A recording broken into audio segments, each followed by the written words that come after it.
Kim Allaha və axirət gününə iman gətiribsə, ya xeyir danışsın, ya da ki, sussun. Bu haqda, hədis haqda 5 şey qeyd etmək istəyirəm ki, birincisi imanla bağlıdır ki, yəni dildəki söz imanla bağlı olan bir şeydir. Yəni Allaha və axirət gününə iman etmisənsə, sözlərinə diqqət etməlisən. İkincisi, ya xeyir danışmalısan. Çünki xeyir söz Qurandan hansısa bir ayət, ya bir nəsiyyət, ya da yaxşılıq əmr etmək olmalıdır. Üçüncüsü,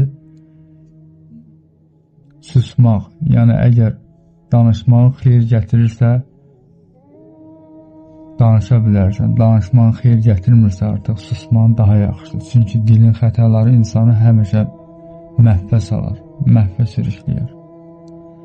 Dördüncüsü, dil imtihandır. Alimlər deyiblər ki, qəlbin silahı dillə göstərilir. Beşincisi, ədəb qaydası. İnsan yalnız lazım olduqda, faydalı olduqda danışmalı. Boş zərərli sözlərindən çəkinməlidir.